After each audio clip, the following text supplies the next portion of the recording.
Alright, folks, welcome back, everyone. 皆さん、お帰りなさい。今日は320日目です。It is day 320. Today we have a bye day, right? Yeah. Excuse me. So, yep. And then tomorrow is level up day.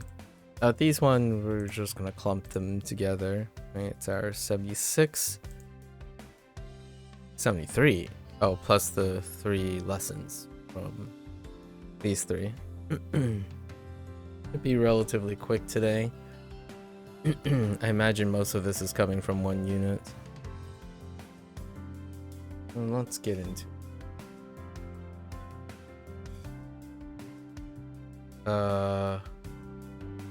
Numa. Okay. 修理 Dude. Oh wait, shoot. 微 Bimyo. 妙 Or subtle. Okay. 並ぶ Narabu.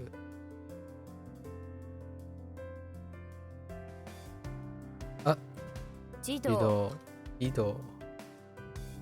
Hmm.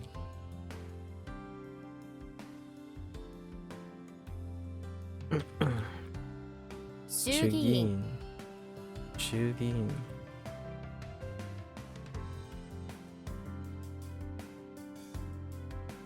Oops. Hold.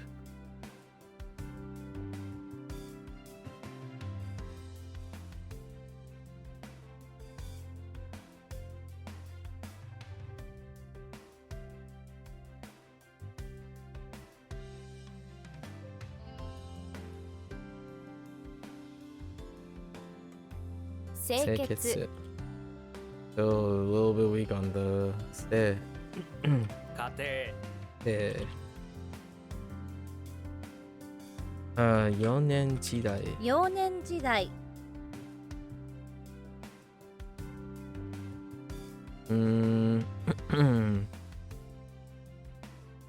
潔い潔い Honorable, sure. 程度程度幼幼稚稚夫婦夫婦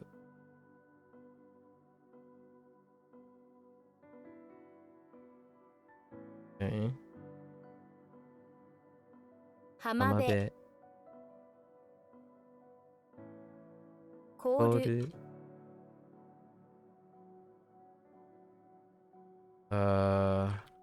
清い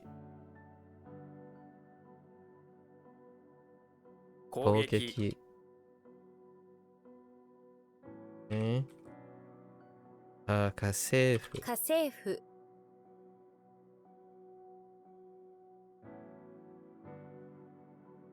台頭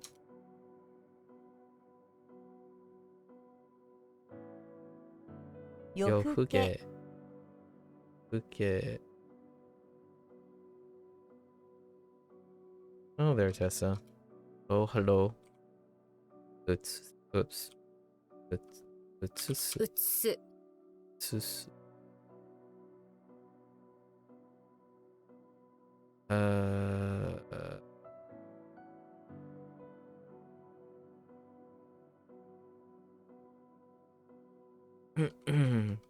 Fine. Ordinary. 波 Nami.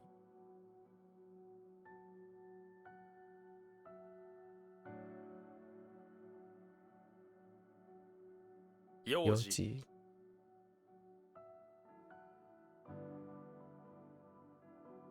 反抗反抗。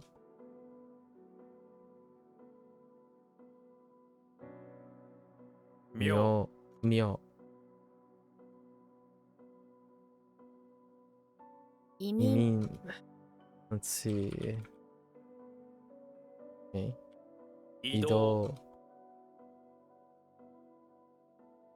移住移住。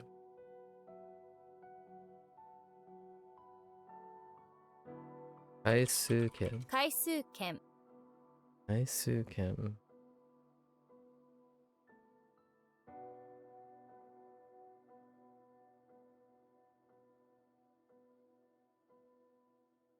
制度。制度。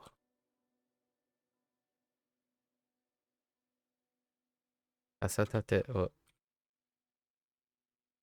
傘立て。立て。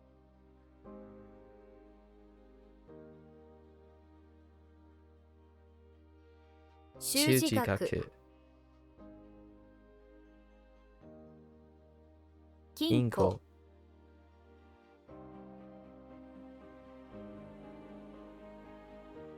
車庫。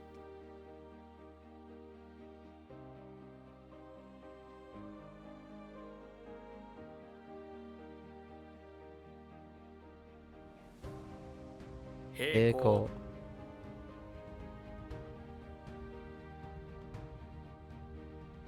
攻める。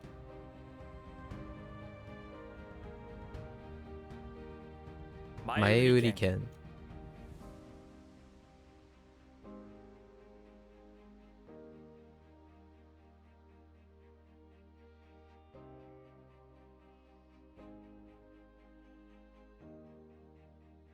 凍結。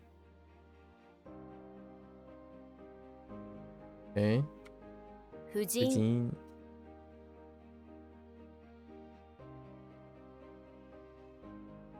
冷凍。冷凍庫。冷凍庫。記記録。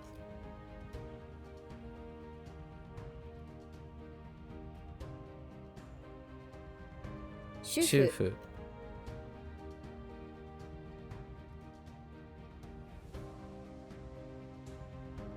打つ。打つ。牽制。お。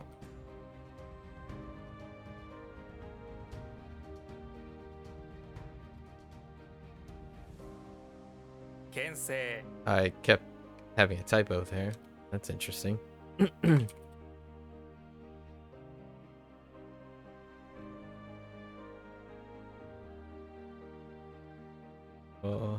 Okay. Fair enough. 軍軍隊。隊。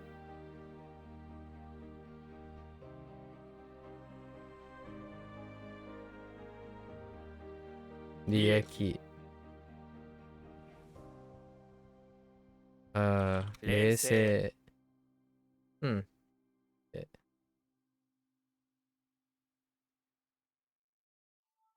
精神。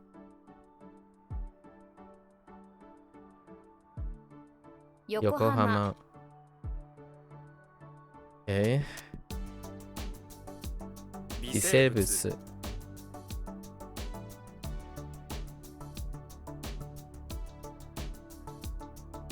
収支。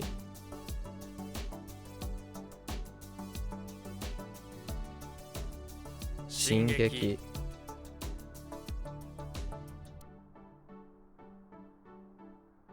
距離。Oh no wait. 距離。あらあら。処理。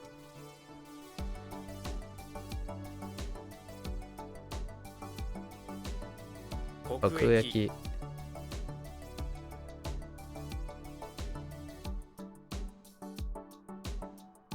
大衆。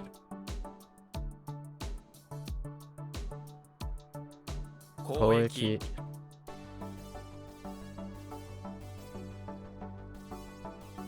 先行。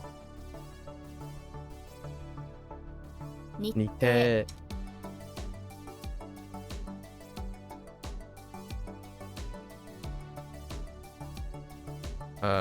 夜更かし。夜更かし。夜更かし。or 夜更かし。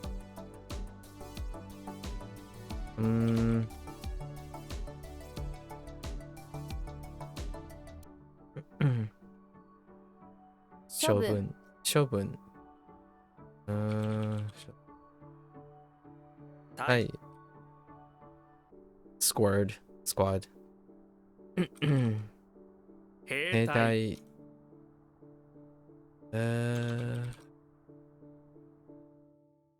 録音。浜。浜。旅券。傘朝。Whoops. 北。Oh, wait.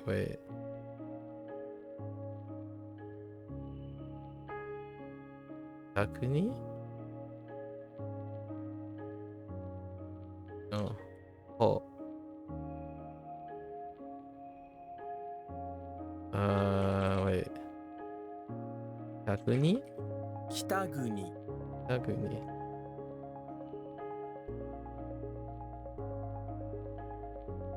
Like country, northern area, region. 並列。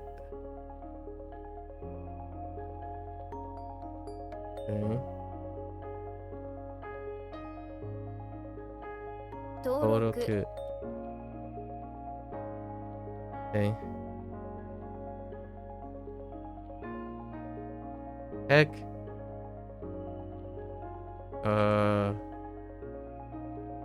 No. Oh, that's not it. 蔵。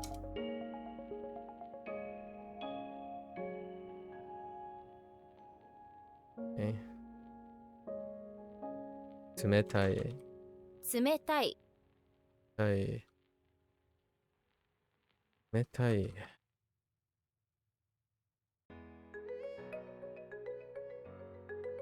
Whoops. Ah!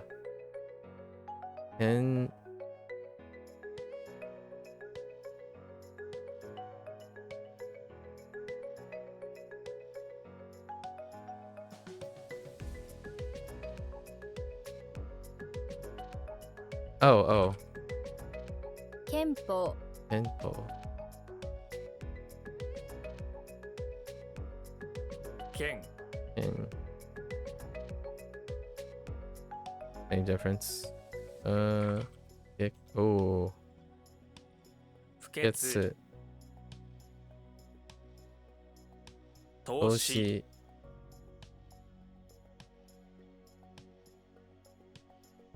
入隊。入隊。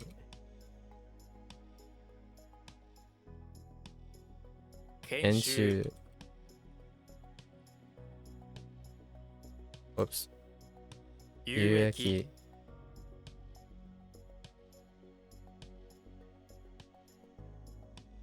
妙薬。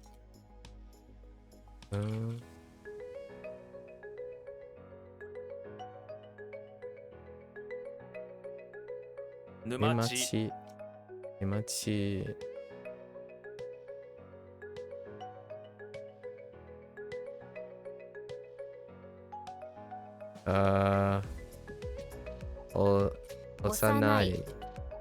幼い。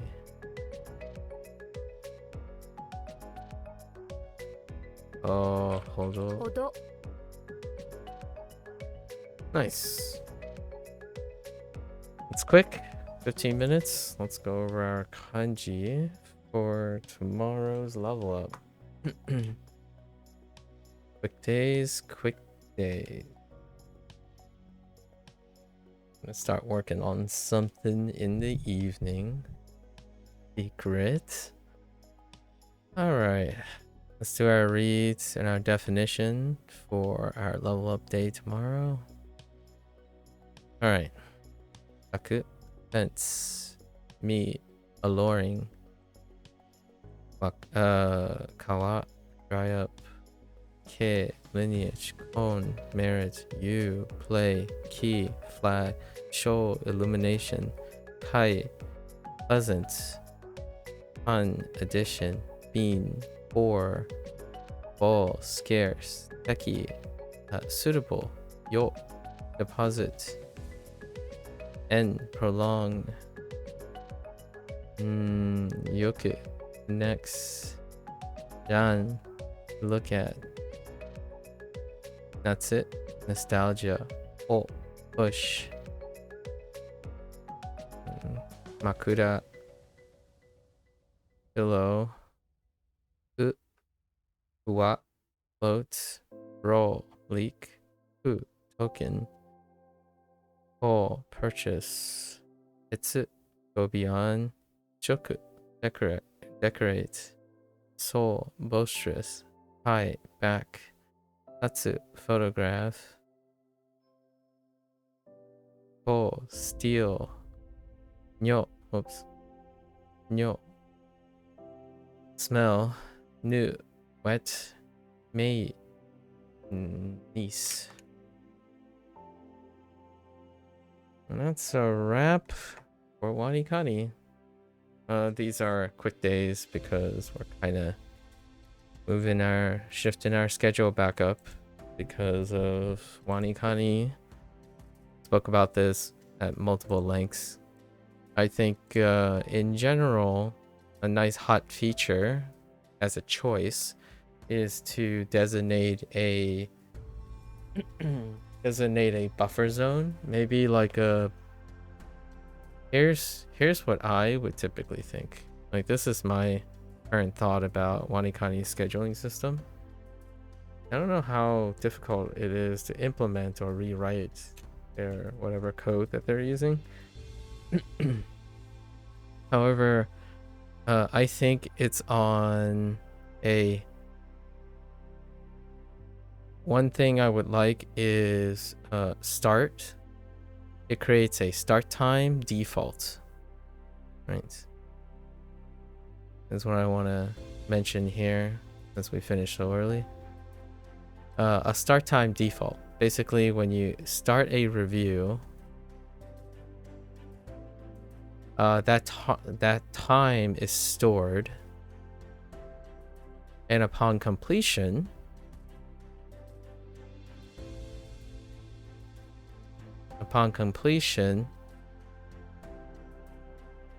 it would default to the start time, in my opinion.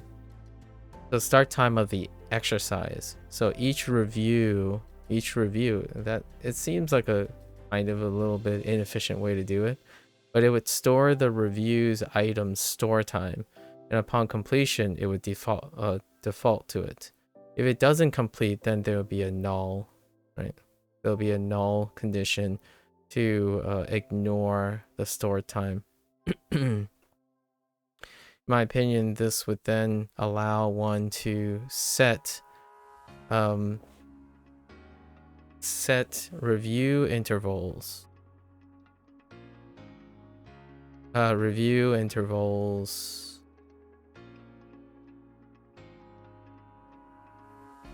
Tighter to the first point of exposure. Now, it might not be ideal for, like, this is right less ideal from the perspective of completion.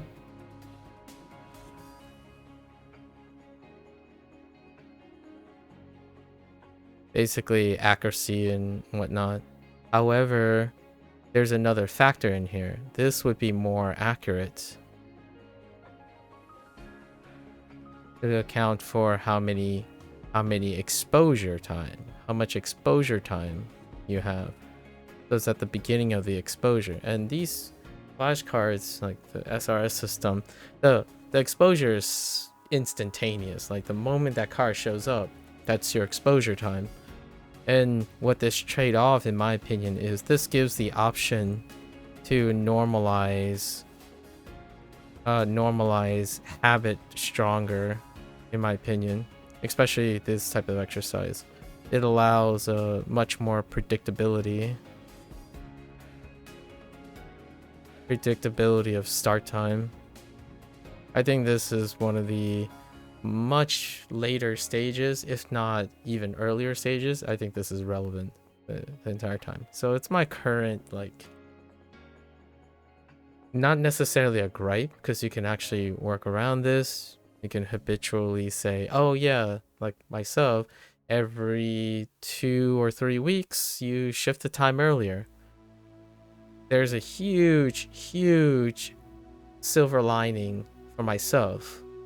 I don't have things going on, so I can shuffle my schedule as I please, right? That is a really big silver lining that, in my opinion, most people do not have, unless they're assuming that they're all privileged people who don't have working hours and scheduling and stuff. So I think this is probably one of the major gripes. And the reason why I would call it a personal gripe of mine is because I still, in my opinion, if I had to pick which one is more important or which one is a more significant driver of studying, is keeping a regular schedule. And since reviews are unpredictable in its volume, right? It's far more unpredictable in its volume and how well you're going to do it. Your end time varies, but your start time having to vary because of that may break habit formation. Skipping a day becomes easier to skip a second, third, fourth day. Whether you program yourself or like schedule yourself to say, oh, I'll just wait for the next review, and then there's all these comments and compensations like, well, you're going to have so many reviews, you're not going to complete them. Like, that is not the point that we want to get to. We don't want to get to the point where people skip reviews, right? The lack of this is also the enabler of leaving reviews undone. That is kind of that's the point got lost in my opinion a lot of times with all the compensation, which is, oh, well, if you don't do the review, that's why you save reviews for the next day. It's like, no one's saving anything. You're doing your reviews as they come because you kind of want to be on top of it.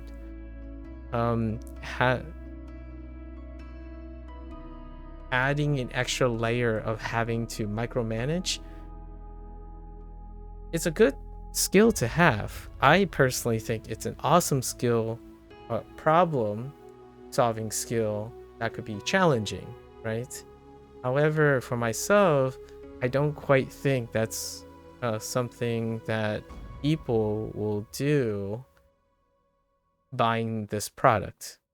Like, the idea is they want to start forming a habit. There's no guarantee they're going to learn from it, but generally speaking, if WaniKani was to advertise like, oh yeah, and also, by the way, our SRS system is going to challenge your time management skills, then honestly, go right ahead, right? My gripe is not necessarily because this hurts me emotionally. It's more my intent to raise awareness that I don't necessarily think people who like SRS systems want to develop the skills for time management and shuffling and like mental gymnastics around when to start. I think ultimately products like this, especially app design, is most attractive because they remove the need to develop a habit with time management. You can make an argument and say, well, at least now they're going to develop it. I'm like, yeah, maybe. Or they quit your product and leave a bad sour taste on it. That's their choice. However, it is a fun challenge to do, and I had wonderful experiences with it. I don't think other people would find that emotionally stable though. It might actually even deter them from continuing. I think this is one of those things that I would argue has become an unexpected reason why I think WaniKani doesn't work for other people. Like, what I mean is, there's a large majority of people, like there's a significant amount of people who uses WaniKani, and if you ask them a question and you describe their thing, or often ask them about properties of habit formation. Like, so what part do you feel doesn't work?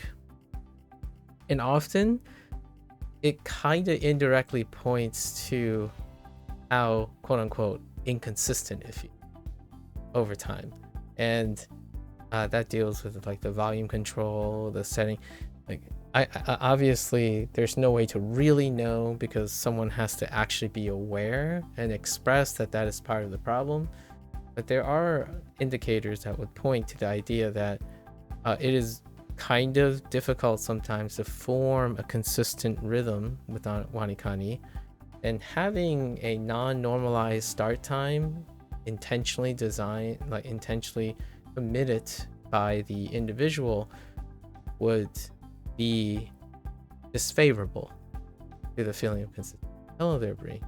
Hello. All right, that's kind of my thoughts on that right now. This is what's relevant to today and yesterday. My adjustments today and yesterday has occurred at least in the last 300 days, at least 20 times now through 300 days, which is manageable to me. And actually, I'm deliberately kind of doing it because it's kind of fun to problem solve through them. I'm not entirely sure if it's a problem that others enjoy about it. And I don't think it's a problem that, in my opinion, those who are already concerned about trying to find a regular way to, like a regular consistent habit to encourage themselves to improve on the language, would find having an obstacle like that even then. And you might be like, one might counter argue and say, well, they got to learn how to time manage anyways because they're studying something. Sort of. I mean, that's what schools do. They schedule it for you and all that. So it's not guaranteed that the adults today, in my opinion, or young adults today anyways, before they enter into a profession or something like that, or even school in general, which I had the pleasure of interacting about today, where time management is often irrationally approached. Like, quite often. Like, someone would say, I have to get this thing done by then. And I'm like, okay.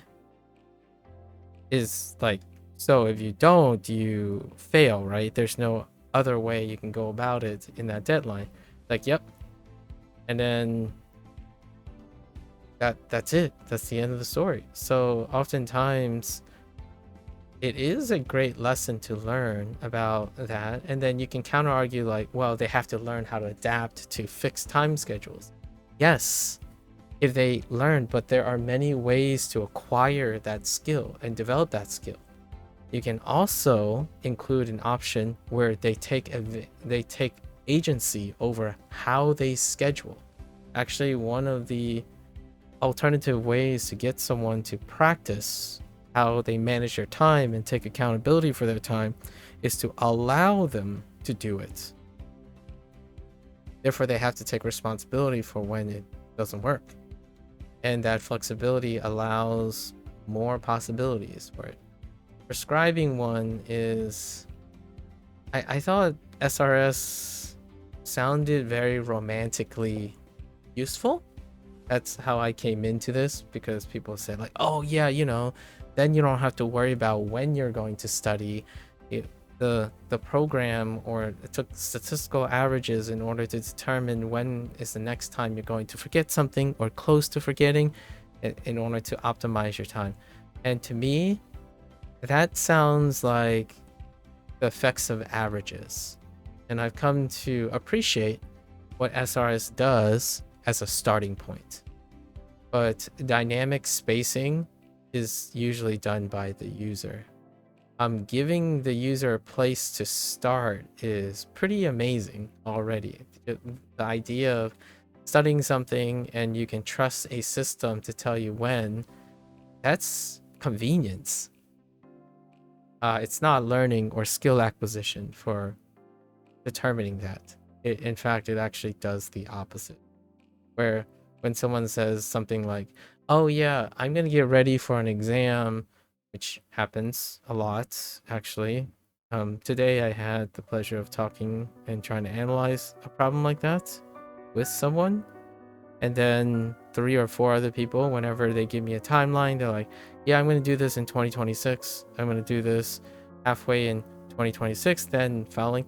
I still struggle with that. Like, I'm going to take a pass on whatever I'm doing this month You get winners and losers, and you can spend a whole lifetime doing that and practicing it to reduce its occurrence.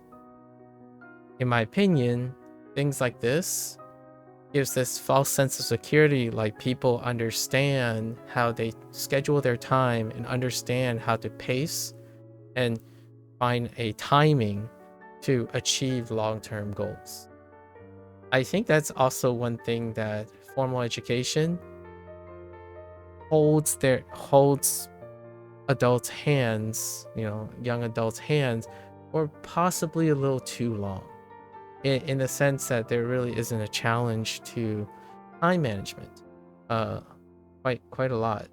I think when one of the underscoring problems that faces young adults especially when they start living sort of alone and have agency over their plan, that's when you kind of get the hit and misses. You're not quite sure, at least I don't feel like it, quite sure if they're resilient enough and persistent enough to understand how fundamental time management is with experience, not with guess and checking or conceptual understanding.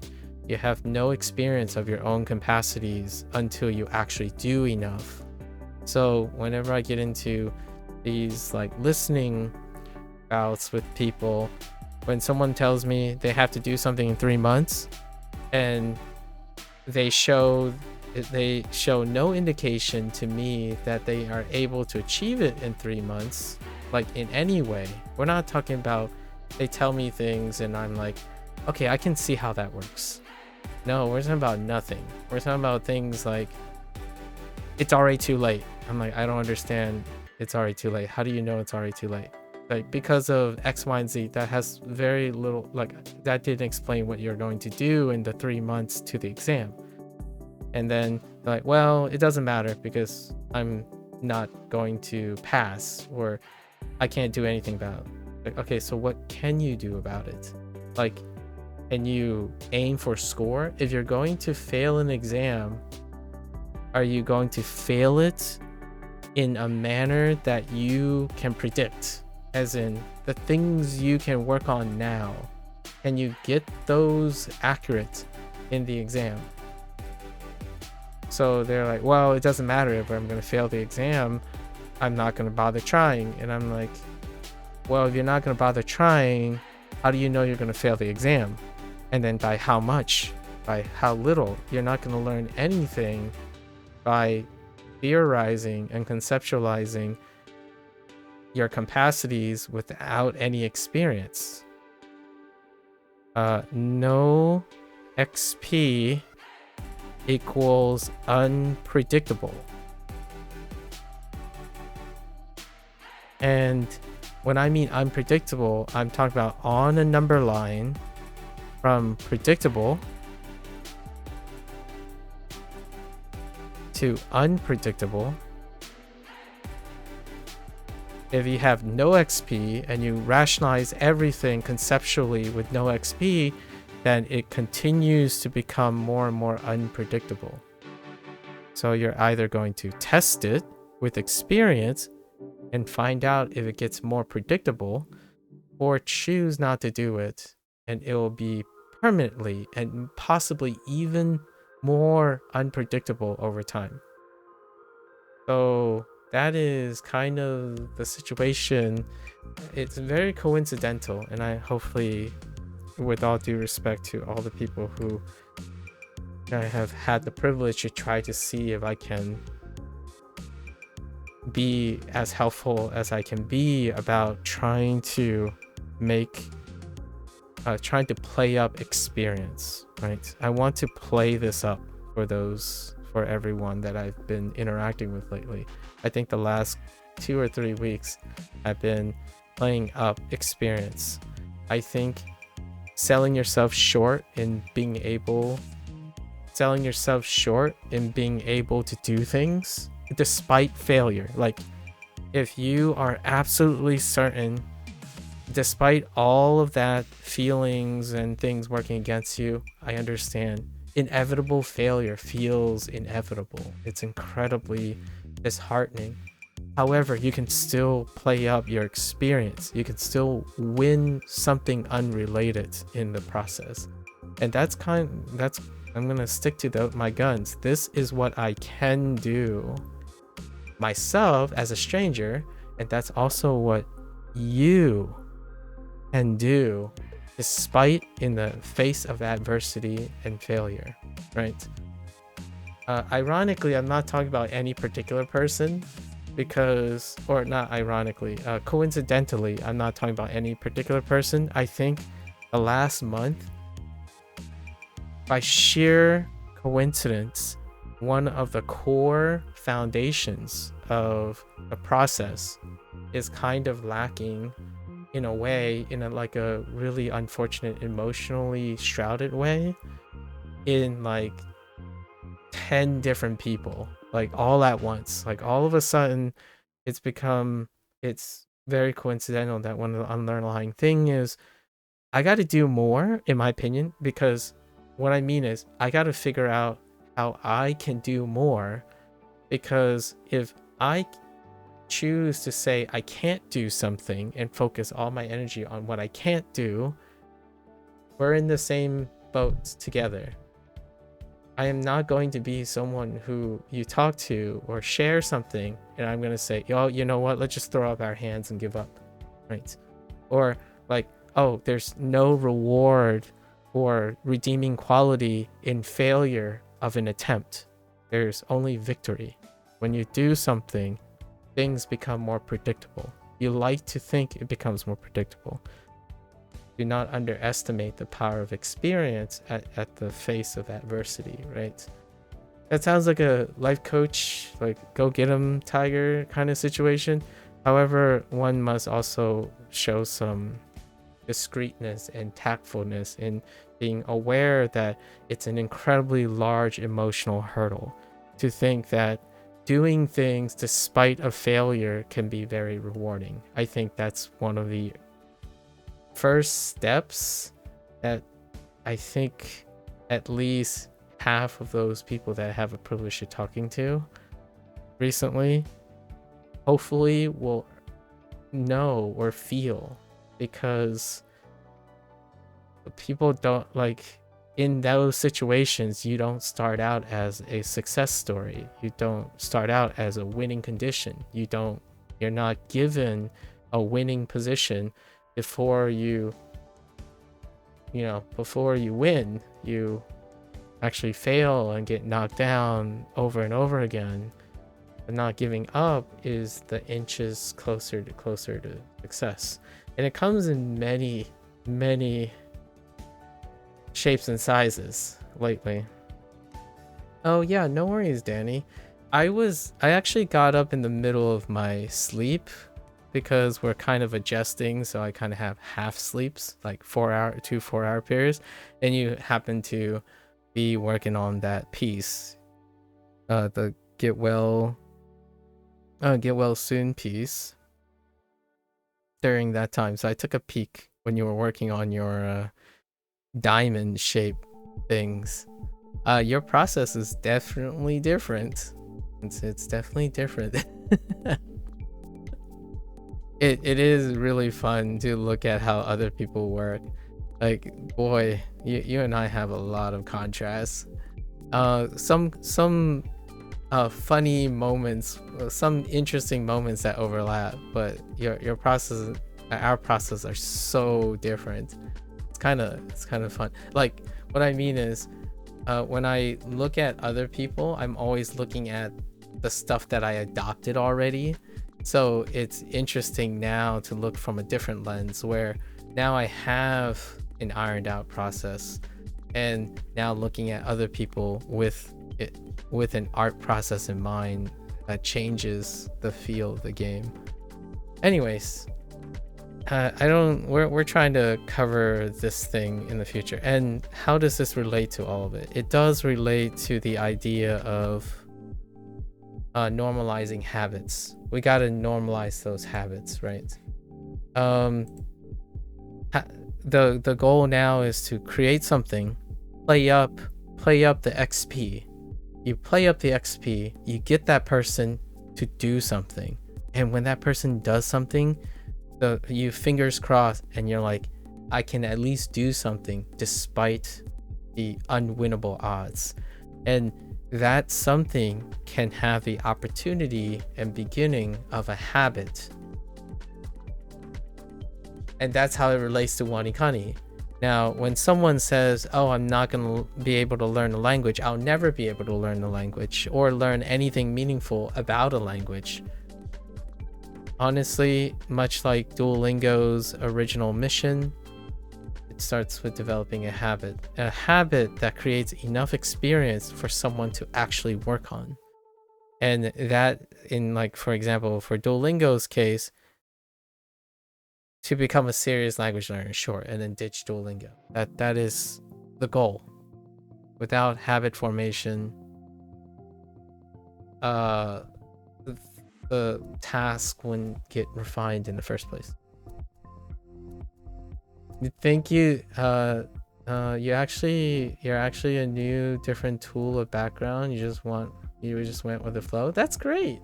That's great. So you did a new thing and explored. I think it's I think I got a lot of ideas from looking at how you're doing the background. Yeah, this year my background drawing is like more just fast. I kind of like how you deliberate line art different as well. Yeah, I noticed that you have intentional gap dotting. I don't know how I can describe it, but your boundaries, I like how you're using negative space with your line art. Yeah, so I do this intentionally a lot too, where however, not in this irregularity, but I like using negative space for line art. So the way you're doing line art is very clean, and my way is very like slightly dirtier, right? Like when you're doing hair, for example, there was like this very exactness in your stroke, you know, like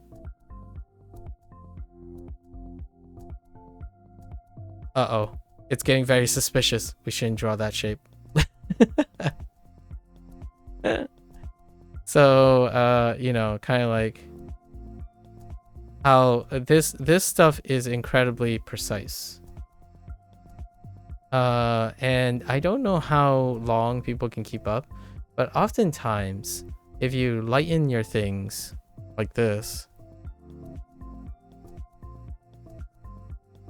right, like your building outlines, I noticed that it's become looser, right? But you're using negative space in a very deliberate way, and I enjoy that because I also see that in a lot of animations and whatnot. And that's also the way I do you know how like a shirt, right? This shirt looks very boring, so we're gonna go whoop, right? Throw something here.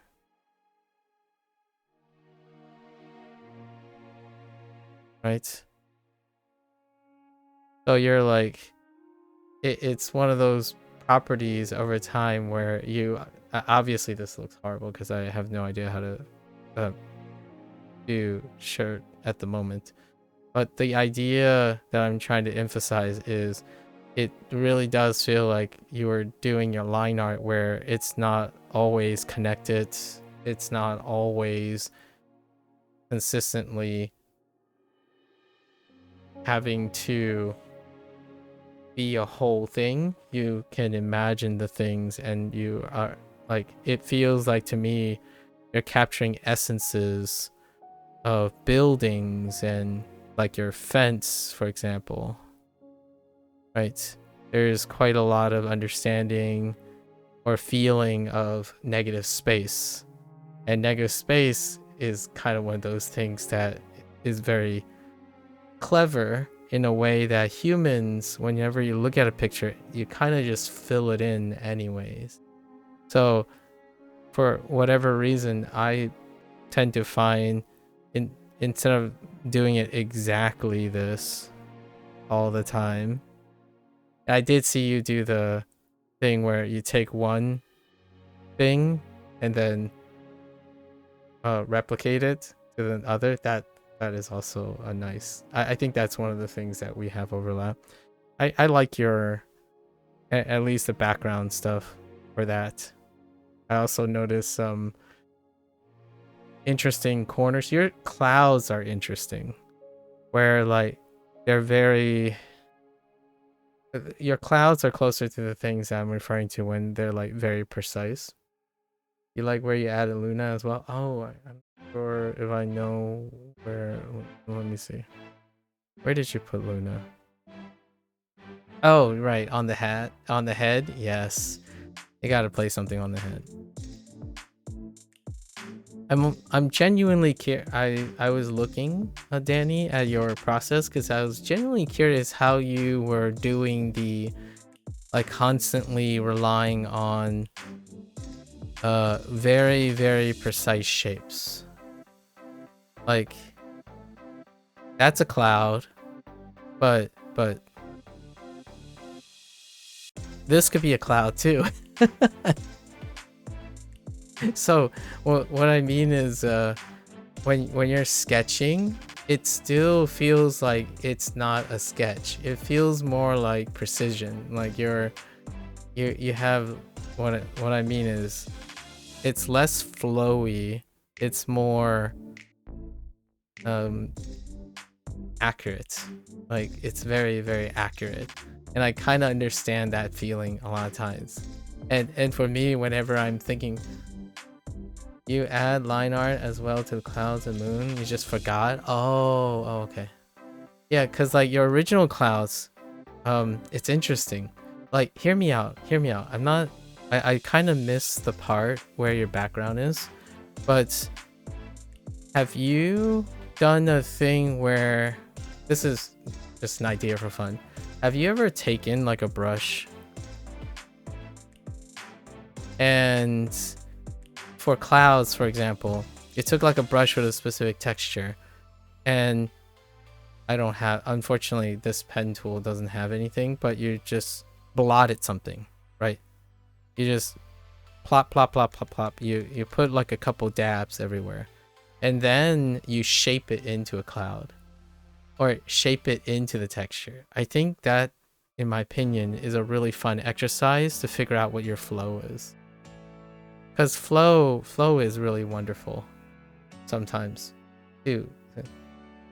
You've seen some of your posts in MAKU's Discord, you like your art style. Yeah, I do too. My it's interesting to see how it was made, because I didn't ever have an opportunity to see it. Certainly I feel there's a lot of time curating how precise it is, and I can really appreciate that. Now, I'm not entirely sure if over time how you feel about constantly being so exact, right? Your sketches feel a little bit more like you're freely going with it, right? And the looseness is something that I'm not saying you need to make your art as loose, but sometimes having a break from needing to look at gradients is, like, for example, the use of gradients. I think the use of gradients was one of the things that I noticed, where when you're filling a volume, this is where we first, you made, in my opinion, the most impressionable comment about shading, right? I think that's where I find, when I saw you try to fill volumes, you and I differ so much on how to fill that volume. And in a way, it kind of defines, it's very characteristically you. The way, like, you take a shape and it would be this very, very smooth gradient. Like, this is to demonstrate the volume. Like, this part is lighter, right? And then this part is darker. So the gradient is so smooth. Because for me, it'd be like, well, we're just gonna, all right, sure, this seems okay. And then we're gonna, okay. All right, I need to slightly smooth it out. So let's just add a little bit more here. All right, that's fine. Let's just darken this part and then fade it in a little bit more. So I'm like, I'm constantly adjusting and blending it in. So we're basically going with the flow. But when you color something, it kind of screams to me that you already had the thing, and it's gonna stay the thing. So you're trying to get it to match what you have in your head. And for me, whenever I think about someone who's in a flow state, they basically start with something. Like, you start with even. It's like, yeah, all right. It kind of looks nice this way. So let's do a little bit here. And let's space out a little here. And then, okay, that's pretty good.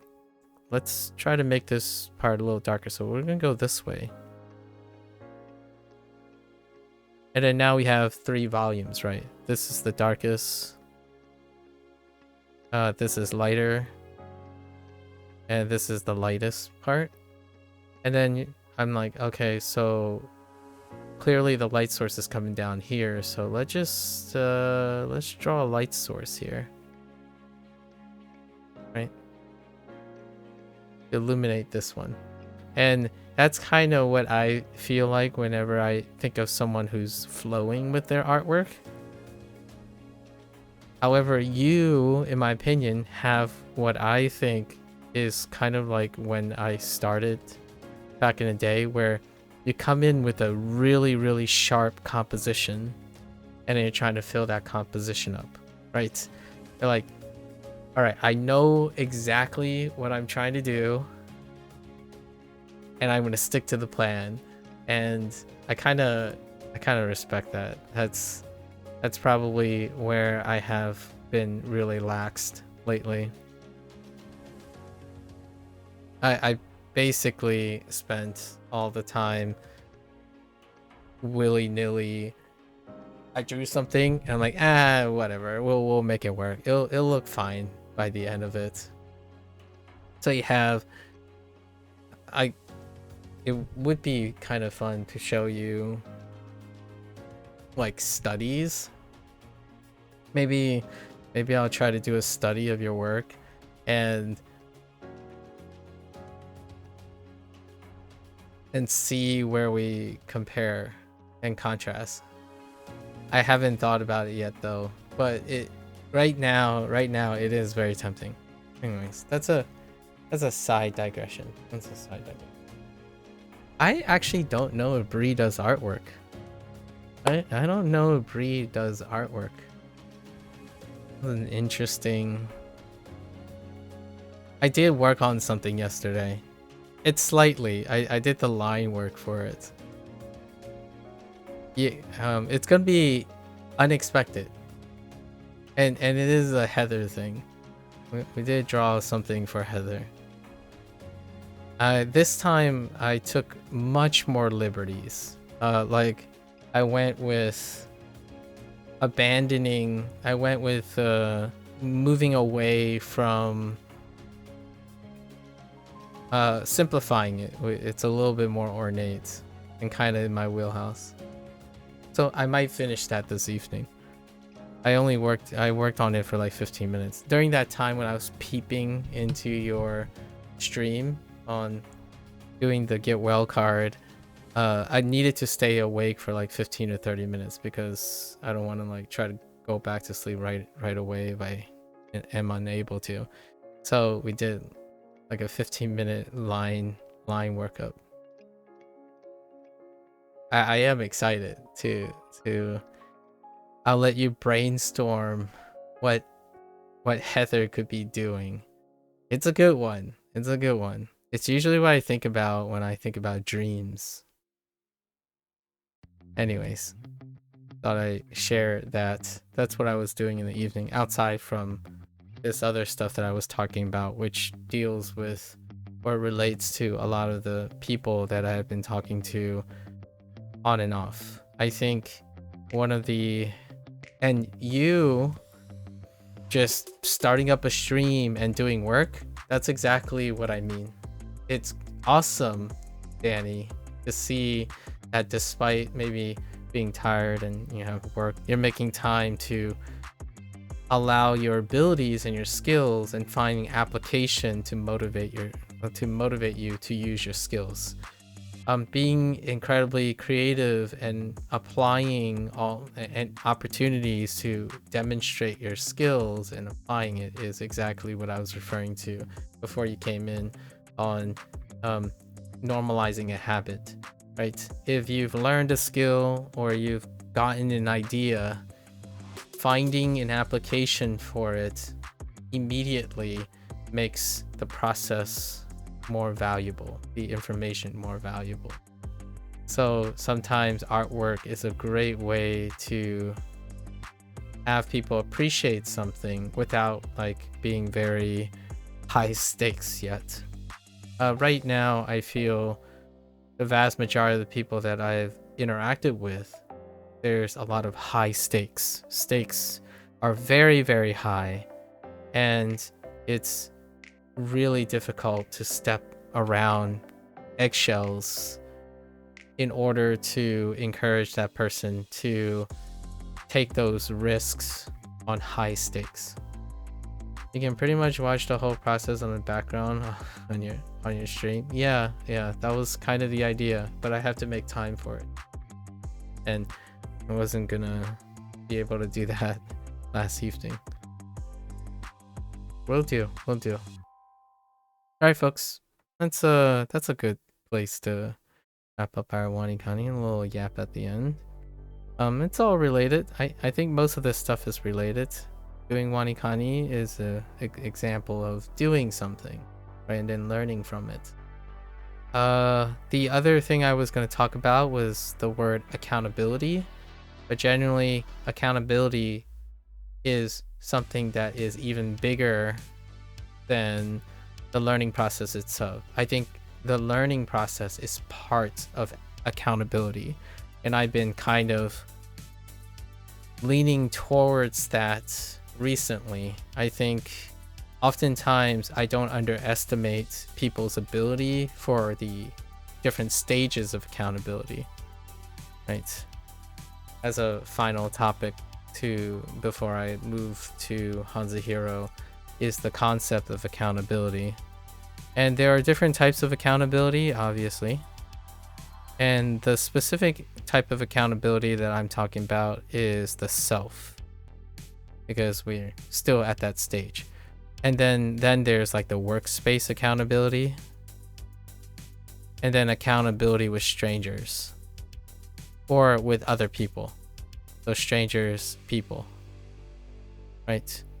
Accountability for the self is the stage that I feel like I spend a lot of time talking to people. And accountability deals with the idea of knowing the problem,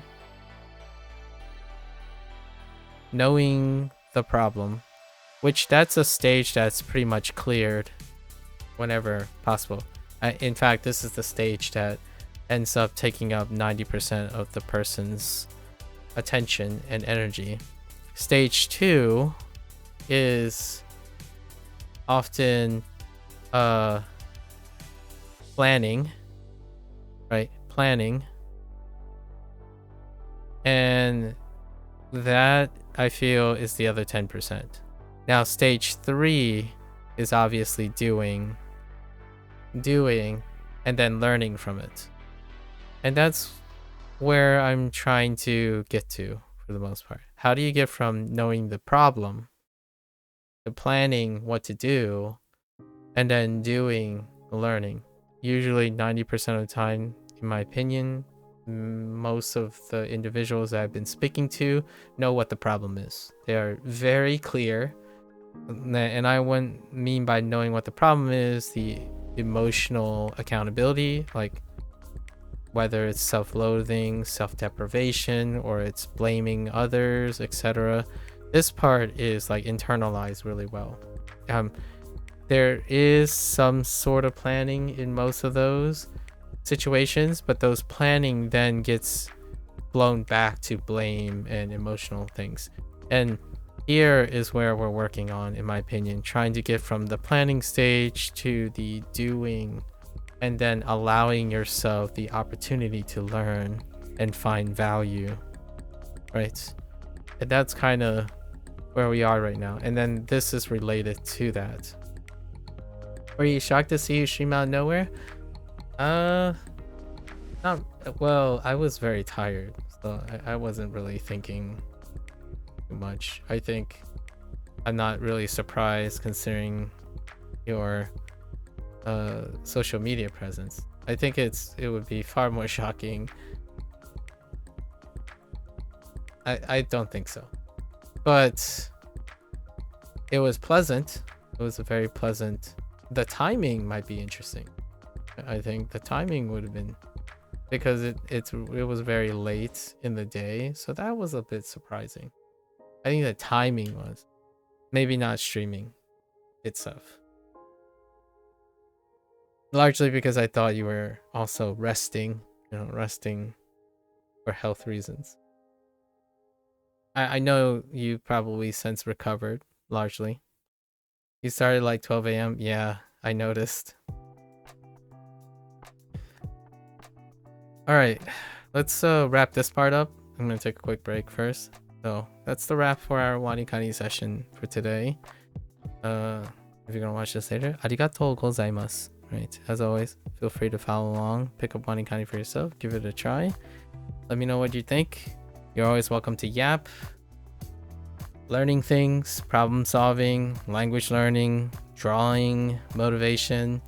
They're all, in my opinion, part of the process. And this is no different. We'll find appropriateness in talking about these things. If you have trouble connecting the dots on these things, oh, don't worry. I'll have a Yap for you to connect the dots, right? Or hopefully we can connect the dots together by sharing stories, problem solving, keeping each other motivated, right? Until next time, for those who are only interested in WaniKani, minasan mata ne. Nite kurete arigato. Right? Thanks for watching. I'm gonna quickly take a break, stretch, and I will be back for Hansi Hero. Thank you.